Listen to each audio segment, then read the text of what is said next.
A concrete barrier inches off the road.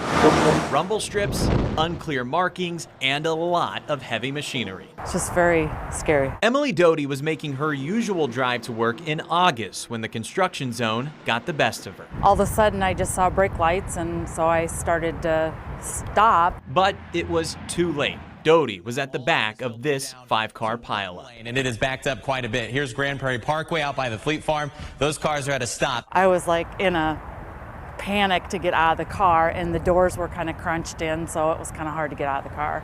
My car ended up being completely totaled. And in September, it happened again, this time with 9 cars piled up, some of them stacked on top of each other. The Iowa DOT tracks crashes between Jordan Creek Parkway and the DeSoto exit. The construction zone is within that area, and the DOT says the number of crashes in that stretch hasn't really changed since construction started. But the number of vehicles involved in crashes is at a 5-year high. On average this year, more than 2 vehicles are involved in each crash. Sergeant Alex Dinkla with Iowa State Patrol is tracking another concerning trend. Whenever somebody does have a little crash, it ends up being a major closure on a major roadway. The amount of the time that the interstate has been closed down, on the average right now it sits at about an hour and a half that the interstate's been shut down. Which is causing lengthy delays for drivers, but Austin Yates with the Iowa DOT says this project is necessary. We're widening I-80 to 6 lanes, basically from Grand Prairie Parkway into Des Moines metro area. The work will go into 2027. When it's all said and done in about 4 years, I-80 will be 3 lanes in each direction from Waukee to Des Moines. Yates says the current setup, including the concrete barrier, is designed to protect construction workers and drivers, but it's leaving little room for human error on a very busy road. That cushion that you normally have is razor thin. But he says this setup was the best possible option to get the work done and keep traffic moving. So we're balancing mobility and accessibility, as well as what kind of a time scale we want to build it on, which translates indirectly into how much it's going to cost. You might be wondering why the DOT doesn't just close the road, shut down exits, or go down the 1 lane. Yates says none of those ideas are good options. Now, with the seasons changing, the State Patrol is worried.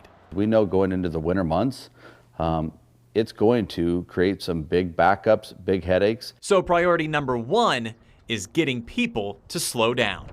And with speed playing a critical factor in crashes through the construction zone, Iowa State Patrol is not only clocking for speed on the ground, but up in the air as well. The goal is to change the driving behavior. Iowa DOT recently marked the roads to start patrolling the area from up above. New signs warn drivers that aircraft is checking their speed, but it takes Trooper Pilot Ron Christensen just about a minute to catch the first speeder.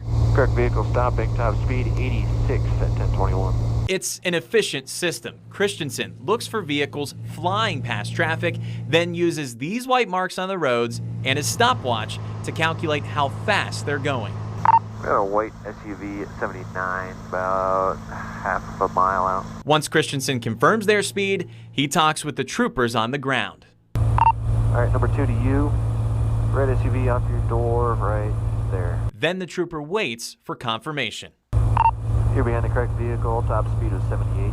This black truck hitching a white trailer is going 21 miles per hour over the speed limit.